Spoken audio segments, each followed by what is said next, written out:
Teka-teki pelatih baru Timnas Indonesia akhirnya terjawab sudah. Patrick Kluivert resmi menjabat pelatih Timnas dan akan diperkenalkan 12 Januari 2025. Kluivert ini punya tantangan besar pastinya membawa Indonesia lolos ke putaran final Piala Dunia 2026. Lalu apa saja yang harus dilalui mantan striker Timnas Belanda ini untuk menjawab tantangan itu? Kita akan ulas bersama di pagi hari ini. Sudah hadir melalui sambungan daring pengamat sepak bola. Sudah ada Bung Haris Pardede. Selamat pagi Bung Haris. Bung Haris Pardede. Baik, sepertinya kita mengalami gangguan komunikasi bersama dengan Bung Haris Pardede. Kemudian kita sapa lagi, ada Ketua Umum Paguyuban Supporter Timnas Indonesia. Sudah ada Bung Ignatius Indro. Selamat pagi Bung Indro. Selamat pagi Mbak Adisti. Iya, saya akan sapa lagi Bung Haris Pardede. Selamat pagi Bung Haris Pardede. Selamat pagi Mbak Adisti. Iya, kemudian nanti juga akan bergabung kemudian pemain Timnas era 2003 hingga 2013 ini ada Ponario Astaman, tapi nanti akan bergabung kemudian Bung Haris dan juga Bung Indro. Kalau biasanya saya membahas soal politik, ini pagi ini khusus saya membahas soal sepak bola yang lagi hangat-hangatnya jadi sorotan warga Indonesia begitu setelah pelatih atau Shin Tae-yong ini kemudian tidak diperpanjang atau diberhentikan oleh PSSI, dan kita tahu teka-teki dari siapa timnas pemain atau pelatih timnas Indonesia adalah Patrick Kluivert. Saya ke Bung Haris dulu. Bung Haris, ini kalau kita lihat bagaimana sebenarnya Anda melihat sosok Patrick ini di era baru dimulai, bagaimana sosok Kluivert sebagai pemain dan juga pelatih? Ya, sebagai pemain, saya rasa kita semua tahu ya bagaimana Patrick Kluivert mencuat sebagai seorang bintang. Ya, di Ajax dia menciptakan sejarah dengan mencetak gol di final Liga Champions tahun 95. Kemudian dia juga mencuat di Barcelona dan seterusnya. Tapi ketika dia menjadi pelatih, memang kalau kita sedikit boleh jujur, CV-nya kurang mentereng. CV-nya kurang mentereng kalau sebagai pelatih? Sangat tidak mentereng bahkan. Dan kalau kita lihat, Kluivert tidak pernah membesut satu tim atau satu klub itu lebih dari 2 tahun setahu saya. Dan banyak dari itu adalah katakanlah sebagai asisten, misalnya 2014 di Piala Dunia 2014 di Brazil saat itu bersama Belanda di bawah Louis van Gaal. Lalu kemudian juga di Curaçao juga dia bermasalah. Tapi saya mesti objektif juga ya, ketika dia di klub Turki itu sebenarnya karena memang klubnya yang bermasalah. Artinya dia tidak membayar gaji pemain, dan akhirnya Kluivert yang step up dan membela gitu. Jadi seperti itu. Tapi memang kalau kita bicara apakah dia akan sukses atau enggak, itu no one knows. Ya, sedikit saya mau ngajak pemirsa itu kembali ke tahun 90-an ketika saat itu ada seorang bernama Arsene Wenger. Ya, dia dari Jepang, kemudian datang ke Arsenal dan banyak yang mencibir. Tapi ternyata dia salah satu pelatih tersukses saat itu ya. Nah, demikian juga dengan Patrick Kluivert. Nah, cuman memang yang menjadi masalah di sini adalah bukan hanya itu, tapi juga faktor non teknis. Ya, kita tahu banyak hal-hal meliputi di sekitar dari Patrick Kluivert ini yang menjadi sorotan, yang perlu akhirnya harus dipantulkan atau harus di-defense oleh federasi. Ya, isu-isu di luar sepak bola.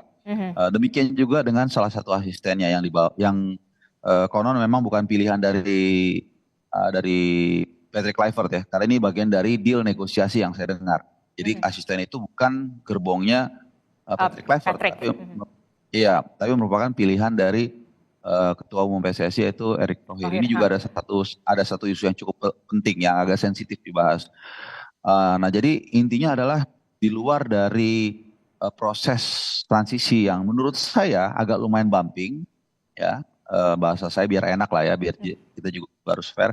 Tapi juga ada banyak isu-isu yang meliputi dari tim kepelatihan ini yang menjadi sasaran tembak, ya, patut digoreng, dan ini sudah menyebar dari kemarin. Nah, yang saya mau katakan adalah PR-nya banyak nih sebelum memulai pengenalan. Nanti tanggal 12 mereka dikenalkan. Nah, tapi apakah Clifford dan tim kepelatihan yang dipilih oleh federasi ini bakal gagal? Ya belum tentu juga, Juga, ha. gitu. Kita nggak pernah tahu. Tapi waktu memang tidak banyak. Waktu ini sempit, menurut Hanya saya 2 sempit ya. bulan. Iya, hanya 2 bulan Kurang lebih sedikit lah kurang ya. dari 2 bulan justru ya, Bung Haris. 2 bulan, kan 20 Maret kan kita main lawan Australia. Iya. Jadi ya itu waktu yang tidak lama ya, apalagi setahu saya Patrick Kluivert, kemudian sudah diumumin ya, saya buka saja Alex Pastor dan juga Denny Lansdowne ini mungkin hampir tidak pernah menyentuh sepak bola, jangankan Indonesia, mungkin Asia. Oke. Nah, jadi tantangannya banyak. Tantangannya banyak, dimulai dengan pro dan juga kontra, tapi kita harus tetap punya harapan yang besar begitu ya kepada Patrick Kluivert dan juga 2 asistennya yang kemudian nanti akan tiba di Indonesia. Nah, jadi menurut Anda, apakah ini sebuah keputusan yang berani dari PSSI? Karena, lagi-lagi saya bilang, laga lanjutan kualifikasi Piala Dunia ini akan berlangsung sekitar 2 bulan lagi melawan Australia. Ya, kita memperhatikan runtunan psikologisnya ya. Artinya begini, ketika proses di bawah Sintayong ini kita sudah berjalan sesuai dengan target, ya artinya kita sekarang posisi 3 kan. Iya. Saya pikir kalau kita sepakat ini adalah posisi yang minimal kita inginkan, posisi 3-4 kan begitu kan. Artinya ya logikanya, logi saya, kalau dia diganti harusnya targetnya tidak boleh turun, ya kan? Oke. Kan gitu. Kalau Sintayong sekarang udah posisi 3, kemudian tim kepelatihan masuk, ya minimal oke lah 3-4 sama kan, ya minimal 3-4. Nah artinya ini akan menjadi sebuah double stake atau taruhannya dikalikan 2, ya kan? Kan Sintayong diperpanjang kontraknya kemarin. Nah kemudian itu kan sebuah taruhan kan, ternyata so far kan berhasil sesuai target ya, sesuai ekspektasi lah 3-4. Tapi kemudian diganti di tengah jalan, ekspektasinya logikanya nggak boleh turun dong. Iya, harus lebih tinggi. Ya kalau bisa lebih tinggi, tapi at least oke lah, saya juga nggak usah terlalu demanding lah. Nah artinya nanti keputusannya arahnya ini akan berhasil atau akan menjadi sebuah masalah besar adalah tanggal 25 Maret. Kenapa saya katakan 25 Maret? Karena 20 Maret kita lawan Australia. Tapi ketika 25 lawan Bahrain. Yes, 20 Maret lawan Australia away. Pertama tekanannya nggak besar. Kita main di Sydney Football Stadium, mungkin hanya dari yang saya tahu terakhir 3.000 tiket lebih laku. Anggaplah dengan yang lain-lain mungkin 4.000, 5.000. Itu nggak akan mempengaruhi pressure ke Patrick Kluivert dan yang lain-lain pemain. Oke. Tapi di Indonesia, di kandang. Even kita kalah sekalipun. Anggaplah kita kalah. Tapi ketika kita balik ke kandang ke GBK, disitulah nanti judgment-nya. Kalau kita di 2 pertandingan itu kemudian kita tidak mendapatkan minimal 3 poin dan nanti tanggal 25 Maret kita main di GBK, wah itu yang akan seru. Jangan-jangan ya ini saya hanya membicarakan kemungkinan ya. Jangan-jangan nama Sintayong nanti yang akan bergema di GBK kalau Kluivert gagal minimal 3 poin dari 2 pertandingan itu. Oke, saya ke Bung Indro. Bung Indro, Anda sebagai Ketua Umum Paguyuban Supporter Timnas Indonesia, tadi sudah disebutkan oleh Bung Haris. Bung Haris mengatakan setidaknya di bawah asuhan Sintayong, Indonesia berada di posisi ketiga. Nah, kalau supporter sendiri ekspektasinya seperti apa nih terhadap Patrick Kluivert dan juga 2 asistennya?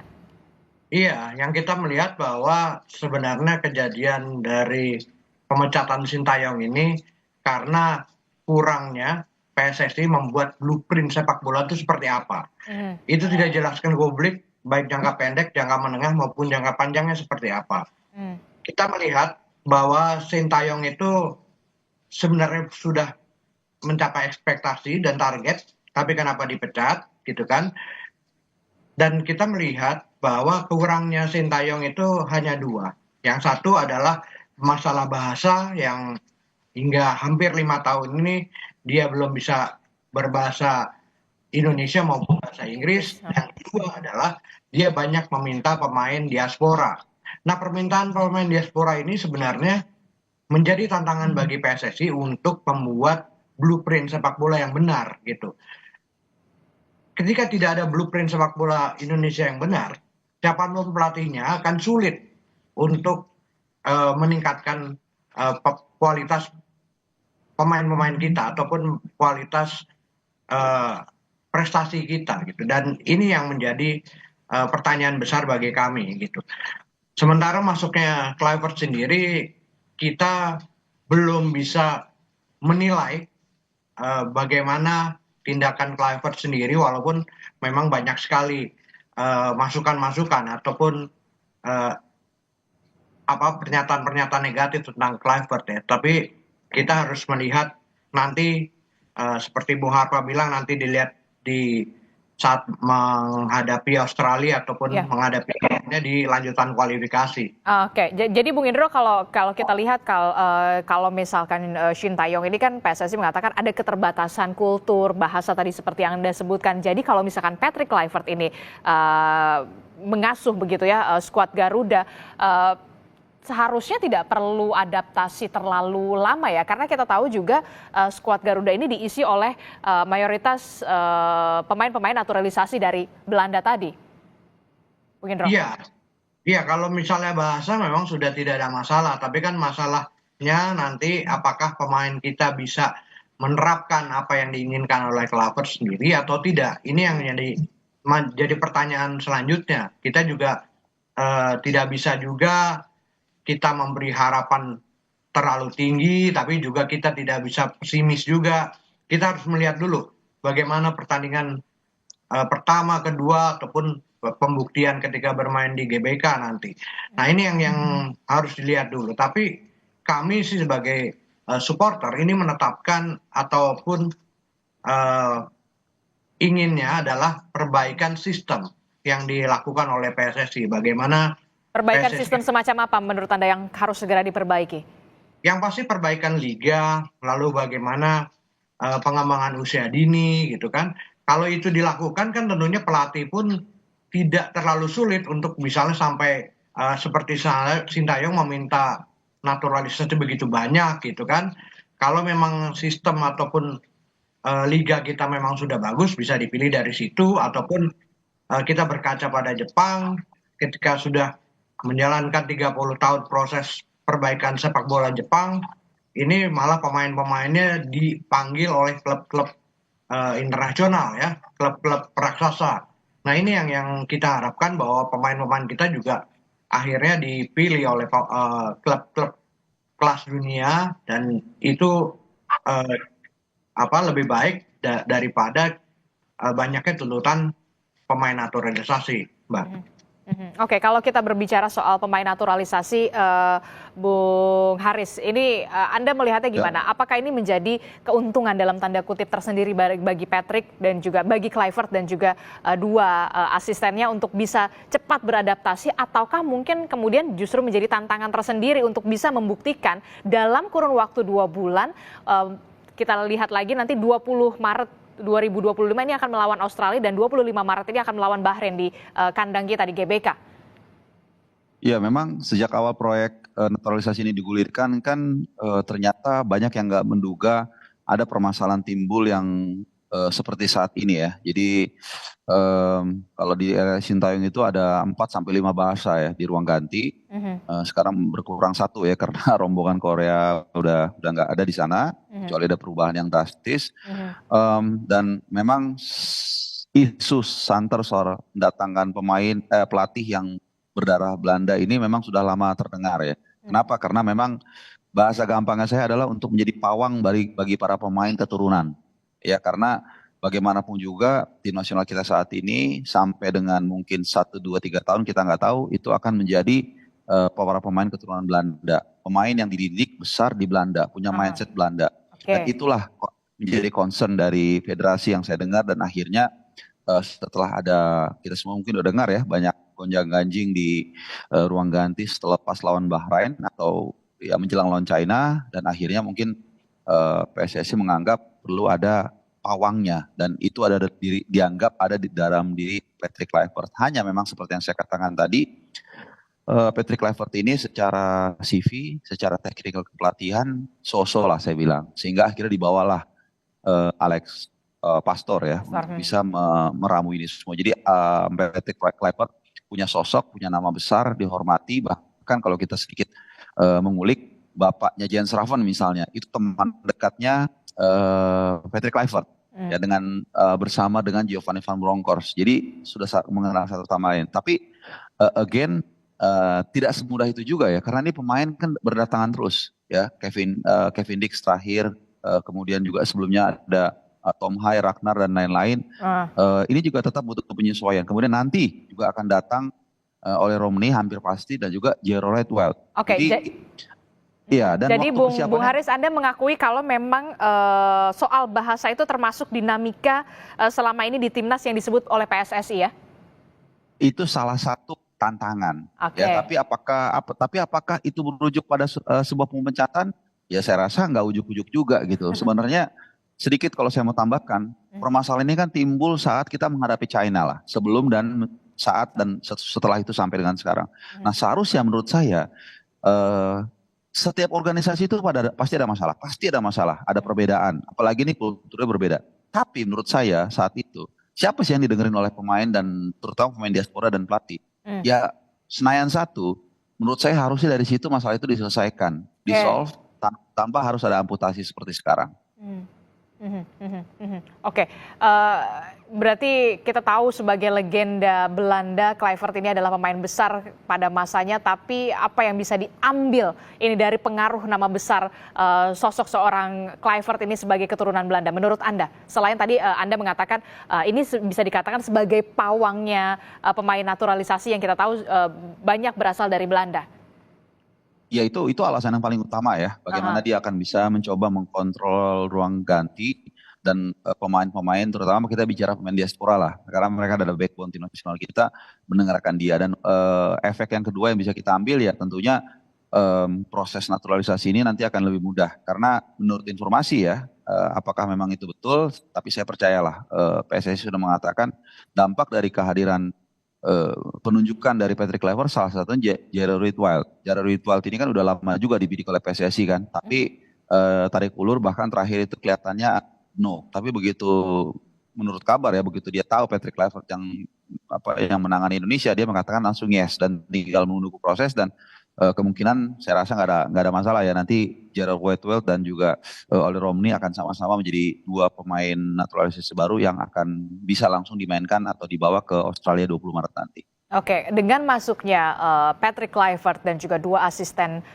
pelatih tadi, apakah ini akan mengubah komposisi skuad Garuda? Apakah nanti akan ada penambahan lagi pemain naturalisasi dari Belanda atau semacamnya, atau justru akan ada perubahan-perubahan yang signifikan menurut Anda, dari analisa Anda, Bung Haris, soal ketika masuknya Patrick Kluivert ini menjadi mengasuh skuad Garuda? Ya, ada satu ungkapan yang satu ungkapan dalam teori perang yang mengatakan don't change your main gun in the middle of the war. Jadi jangan mengganti senjata utama Anda di tengah peperangan kecuali ada hal-hal yang urgent ya. Dan ini kan sebenarnya nggak ada hal yang urgent tapi diganti. Nah ini udah satu tantangan. Kedua, waktu persiapan nggak banyak seperti yang saya katakan tadi. Bukan hanya nggak banyak, tapi pemain itu nanti seperti misalnya strike tanggal 15 Maret dia masih main di Perth. Kemudian Bang Jai Itses itu di Venezia, kalau saya nggak salah tanggal 15 atau 16 Maret masih main juga. Dan setelah itu dia harus terbang sekitar 25 jam dari Italia ke Australia. Pemain lain juga rata-rata masih main sekitar seminggu bahkan 6 hari sebelum pertandingan. Jadi waktunya nggak banyak. Jadi kalau Kluivert melakukan banyak pergantian yang signifikan, I don't think so. Itu terlalu beresiko. Backbone akan tetap sama, ya mungkin pasti ada lah perubahan 1, 2, 3 pemain yang mungkin nggak akan diikutkan, tapi backbone-nya ya seperti misalnya Jay Itses, kemudian juga Calvin Verdong, Sen Patinama, Sandy Walsh, Tom Hai dan lainnya saya pikir akan sama gitu. Jadi nggak akan ada banyak perubahan yang drastis yang dilakukan oleh Patrick Kluivert di awal-awal ini. Nah nanti mungkin kalaupun ini semuanya berjalan mulus ya, karena kita nggak pernah tahu dinamikanya nih, karena banyak pro dan kontra juga. Mungkin nanti lawan China 5 Juni dan juga lawan Jepang 10 Juni, which is itu akan menjadi pertandingan yang sangat menentukan. Mungkin baru akan perubahan yang signifikan. Oke, tadi juga Anda mengatakan berarti analisanya tidak terlalu banyak yang akan dirubah begitu ya ketika dalam 2 bulan ini waktunya cepat sekali begitu, backbone-nya Ya, tetap akan tetap berada di sana begitu ya. Kalaupun ya, nanti akan ada pembenahan begitu ya nanti setelah ini begitu ya, ya. Bung Haris. Nah, tadi menarik juga Bung Haris mengatakan ada Senayan 1 begitu ya, Senayan 1 yang lebih mendengarkan. Jadi ada yang lebih Senayan 1. Nah, jadi Senayan 1-nya itu siapa sih sebenarnya yang lebih didengarkan dibandingkan dengan STY? Oh ya, Senayan Satu dalam hal ini Ketua PSSI ya pasti, Pak Erick Oke. Thohir. Dan saya pikir kita sangat menghormati sosok beliau. Cuman mungkin ini kritikan saya ya. Ya kritikan saya itu tadi ya. Sebenarnya ini seharusnya bisa lebih cepat ditanganin. Kita ini agak sedikit flashback berarti ya. Ketika permasalahan ini mulai timbul. Jadi saya selalu mengungkapkan dengan istilah yang gampang deh. Ibaratnya mungkin kalau ada penyakit gitu ya. Ini baru awal ini tapi nggak ditangani dengan baik. Nggak disembuhkan benar-benar. Sehingga akhirnya ini merembet. Dan akhirnya itu tadi, sebuah keputusan yang sangat berat harus diambil. Ini amputasi kaki kiri atau amputasi kaki kanan. Dan akhirnya diambillah satu keputusan ini yang terjadi saat ini. Dan ini akan menjadi gambling yang sangat luar biasa. Karena dari pengalaman saya ya, meliput di lapangan, sampai dengan di Solo pun kemarin waktu kita gagal di AFF, nama Sintayong masih bergema di stadion.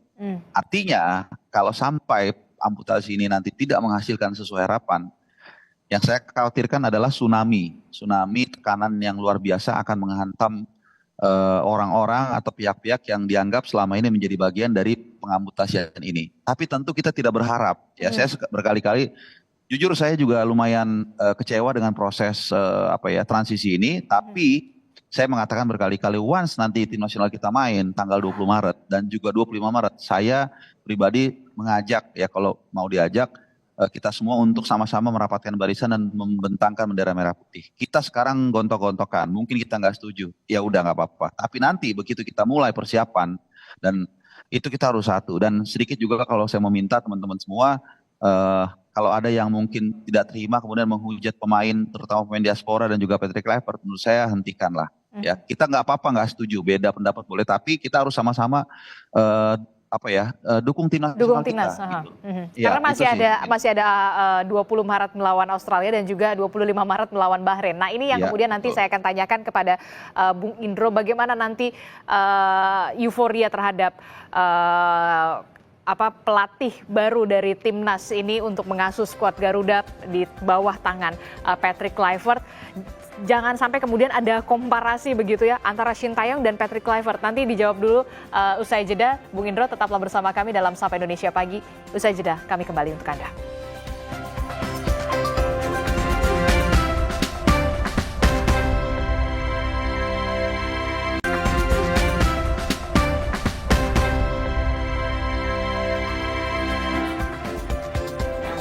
Terima kasih Anda masih bersama kami dalam Sapa Indonesia Pagi. Saudara, kita masih membahas bagaimana nasib sepak bola Indonesia nantinya di tangan pelatih timnas baru yakni Patrick Kluivert yang nanti akan diumumkan kepada publik atau di depan publik 12 Januari 2025 kalau tidak salah begitu ya, setelah tiba hari Sabtu besok begitu. Saya ke Bung Indro. Bung Indro, menarik sekali. Ini jadi pertaruhan besar seperti yang tadi disebutkan oleh Bung Haris. Pertaruhan besar bagi seorang Patrick Kluivert begitu ya, untuk bisa menghasilkan atau memperlihatkan bagaimana nanti kinerja seorang Patrick Kluivert pada saat pertandingan di 20 Maret 2025 melawan Australia. Banyak ekspektasi juga pro kontra yang belakangan kemudian terjadi begitu ya. Jangan-jangan kemudian nanti justru ketika tidak sesuai dengan ekspektasi hasilnya, nama STY tetap menggema. Seperti apa nanti supporter akan meresponnya ini? Kalau sebagai supporter tentunya akan mendukung timnas, siapapun pelatihnya, siapapun pemainnya ya, kita akan mendukung. Namun pro dan kontra yang begitu besar ini, saya lihat ini malah buah dari apa yang dilakukan oleh PSSI sendiri, bahwa telah selama ini melakukan drama-drama ketika ada yang mengkritik Sintayong, mengerahkan buzzer, menyerang habis-habisan gitu kan. Ini yang akhirnya tercipta eh, pro dan kontra di kalangan masyarakat sendiri. Nah, ini buah dari tindakan dari PSSI sendiri. Nah, ini yang harusnya PSSI bisa melihat ini, dan ketika mengganti Sintayong dengan Klaver, tentunya di eh, masyarakat sendiri masih menunggu bagaimana eh, apa yang dihasilkan oleh Klaver sendiri. Apakah bisa melebihi dari yang dilakukan oleh Sintayong atau tidak. Nah, ketika ada misalnya di nyanyian-nyanyian dukungan terhadap Sintayong ini, sebenarnya wajar-wajar saja ketika masyarakat memang masih ada yang mencintai Sintayong. Tapi ini harus siap diterima oleh PSSI, karena ini adalah buah yang dilakukan oleh PSSI sendiri tentunya. Tapi pastinya supporter dan semuanya ini harus tetap mendukung dari skuad Garuda ya. Jangan sampai kemudian ini menjadi tekanan tersendiri terhadap skuad Garuda ketika nanti melawan Australia dan juga melawan Bahrain, Bung Indro. Iya, kalau sebagai supporter kita akan mendukung apapun siapapun pelatihnya, siapapun para pemainnya, karena tentunya tidak ada pemain ataupun pelatih yang lebih besar di timnya itu sendiri gitu kan. Ini yang akan kita dukung terus. Tapi kalau memang kenyataannya di jarak yang begitu singkat ini, apakah Kluivert berhasil atau tidak? Nah, ini yang menjadi tanda tanya besar bagi masyarakat pencinta sepak bola Indonesia tentunya.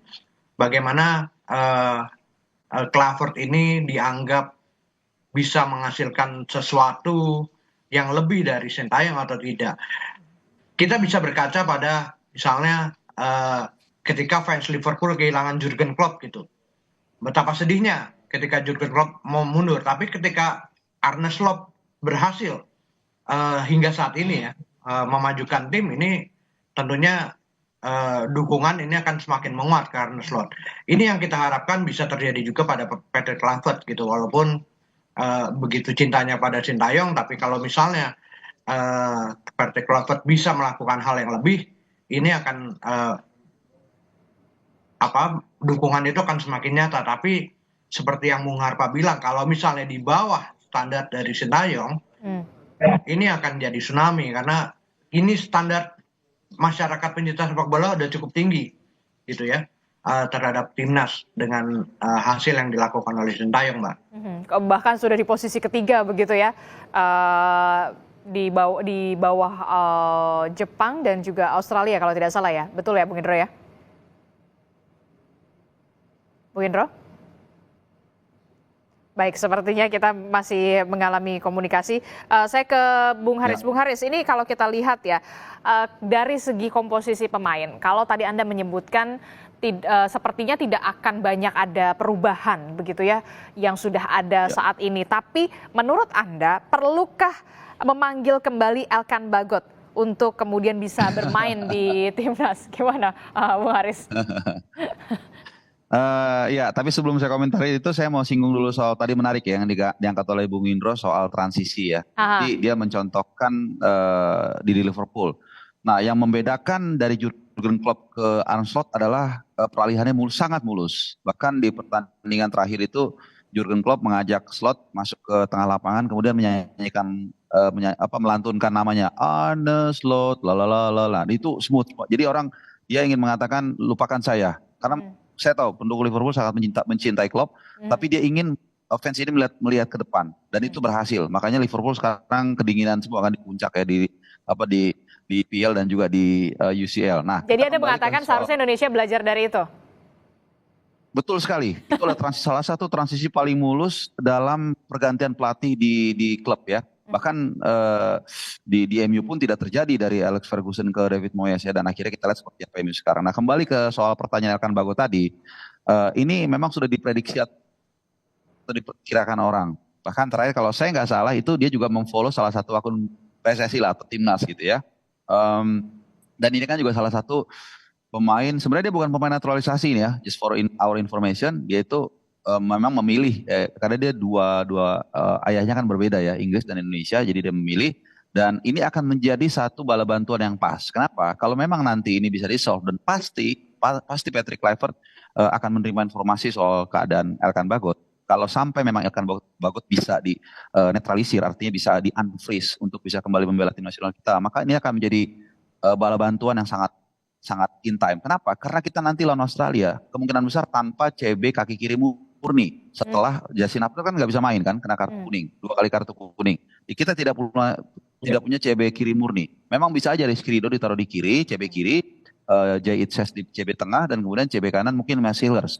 Tapi kalau ada seorang CB dengan seorang center back dengan kaki kiri murni, dan itu ada dalam diri seorang Elkan Bagot, dan tinggi tubuhnya juga cukup menjulang, dan ingat kita nanti akan menghadapi para pemain Australia yang tubuhnya jangkung, maka ini akan jadi tembok yang sangat kokoh. Kenapa? Karena nanti akan berdiri para pemain dengan tinggi 100, mungkin 180 sekian sampai 90 meter.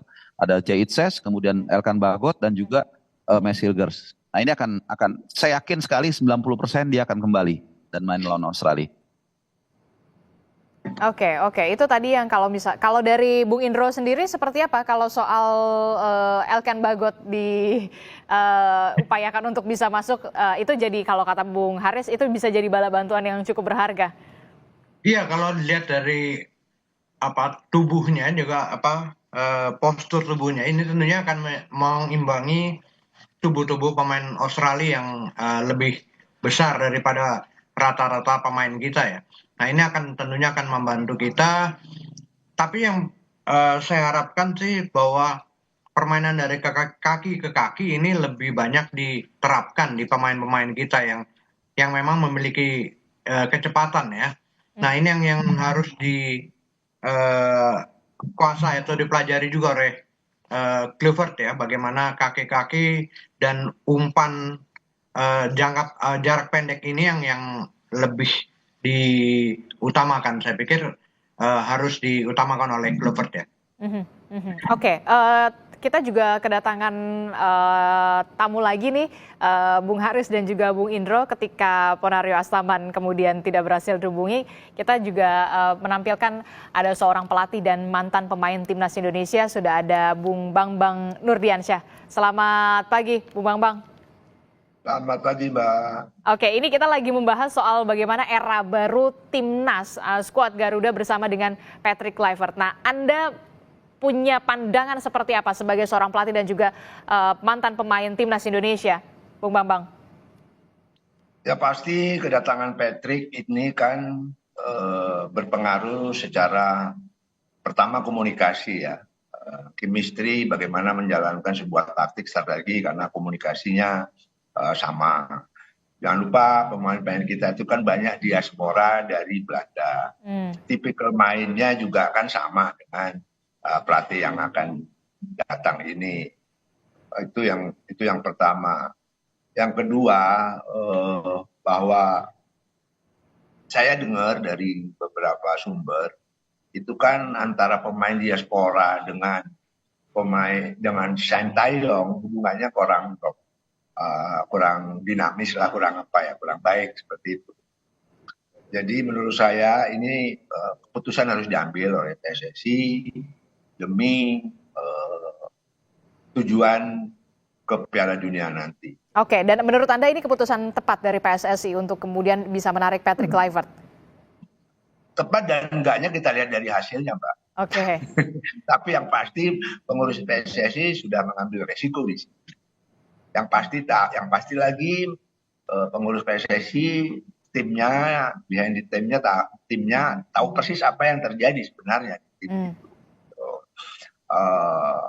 Keputusan untuk mengambil Patrick itu kan karena memang diasporanya kebanyakan dari Belanda. Buat anak-anak diaspora yang dari Belanda tidak sulit untuk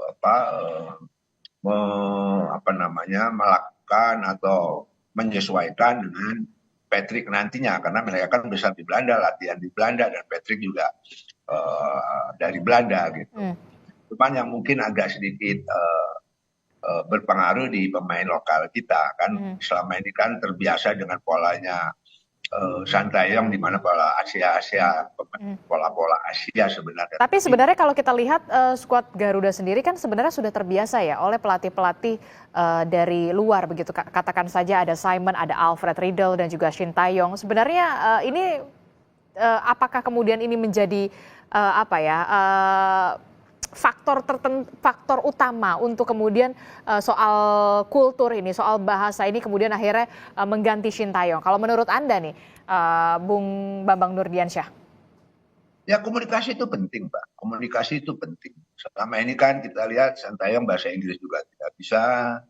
Oke. Terus ya, tapi itu bukan faktor utama sebenarnya. Tetapi ada faktor-faktor lain yang akhirnya pengurus PSSI mengambil keputusan untuk mengganti pelatih demi menjaga asa ke Piala Dunia. Gitu. Apapun itu, saya pikir kita dukung lah PSSI. Kalaupun nanti ternyata berhasil ya kita bersyukur. Kalau gagal ya kita pasti yang disorotkan PSSI jangan pemainnya. Jangan pemainnya, betul. Pemainnya, jangan Patricknya, gitu ya kan. Jadi kita dukung saja Patricknya, kita dukung saja para pemain kita, jangan. Kan banyak yang saya baca ada yang bully pemain, ada yang bully. Tapi kita fokus saja, kita dukung tim nasionalnya menurut saya. Kita tetap harus bersepakat bulat bahwa memang kita tetap harus tetap mendukung pemain-pemain Indonesia begitu, timnas Indonesia, skuad Garuda, apapun itu hasilnya. Bung Bambang, Bung Haris dan juga Bung Indro. Saya masih ke Bung Bambang. Bung Bambang, kalau melihat dari rekam jejak seorang Patrick Kluivert, kalau menurut Bung Haris tadi mengatakan sebenarnya kalau melihat CV-nya sebagai pelatih tidak mentereng-mentereng amat. Iya, setuju. Secara CV atau pengalaman dia ngelatih juga tidak mentereng-mentereng sekali. Tetapi behind dia nanti yang 2 orang itu juga cukup pengalaman. Untuk itulah mungkin Pak Erick Thohir mau Patrick membawa 2 orang itu. Karena yang 2 orang itu CV-nya bagus menurut saya. Nah disitulah mereka bekerja sama, berkolaborasi bagaimana menangani tim Indonesia ini. Oke, terakhir Bung Bambang, harapan Anda terhadap kepada Patrick Kluivert ini untuk bisa mengasuh timnas Indonesia, skuad Garuda untuk bisa nanti bermain dengan Australia, Bahrain dan juga kita sudah tahu Indonesia berada di posisi ketiga saat ini, Bung Bambang. Ya, yang pasti persiapan tidak lama, waktunya Patrick tidak lama, segera saja berkoordinasi dengan 2 asisten yang akan membantu dia. Itu pemain-pemain diaspora kan rata-rata di Eropa itu berkomunikasi dengan baik sehingga program ke depan bisa berjalan dengan baik juga karena waktunya tidak cukup banyak untuk Patrick. Ya. Oke, terakhir Bung Indra, Bung Haris dan juga Bung Indra dulu deh. Bung Indra, harapan terbesar apa kepada Patrick Kluivert dan juga skuad Garuda pastinya untuk nanti bisa di 20 dan juga 25 Maret 2025 ini? Karena kita tahu Indonesia sudah berada di posisi ketiga saat ini. Iya, harapannya Patrick Kluivert dengan kemampuan bahasanya bisa menginginkan pemain-pemain diaspora, tentunya ini dia bisa meningkatkan performa. Namun ya kita tekankan adalah bahwa PSSI harus segera membuat blueprint sepak bola Indonesia jangka pendek, jangka menengah, jangka panjang. Lalu juga hentikan drama-drama agar pro dan kontra seperti ini nih tidak terjadi lagi ke depannya. Bahkan ancaman-ancaman kepada tokoh-tokoh yang mengkritik PSSI ini hentikanlah, jangan seperti itu lagi. Saya pikir itu, Mbak. Oke, terakhir ke Bung Haris. Kalau Anda setuju, hentikanlah drama-drama inilah kalau misalkan memang ingin skuad Garuda ini maju secara permainan. Terakhir juga, apa harapan terbesar Anda terhadap Patrick Kluivert dan juga skuad Garuda karena tugas berat ini menanti dari Patrick Kluivert? Waktunya tidak banyak, 2 bulan menurut Anda. Ya, harapan saya yakin sekali sama dengan harapan 280 juta rakyat Indonesia, termasuk juga dengan Coach Banur dan juga Bung Indro, yaitu di pertandingan antara Australia dan juga Bahrain, kita minimal dapat 3 poin, itu aja. Kalau kita nggak dapat 3 poin, ini akan jadi satu masalah besar dan akan jadi tekanan. Kalau kita bisa mendapatkan 3 poin dari 2 pertandingan itu minimal ya, maka semua akan reda keriuhan ini. Kalau soal drama-drama? Ya drama-drama juga kurangin lah biar kita fokus ke ke persiapan ya.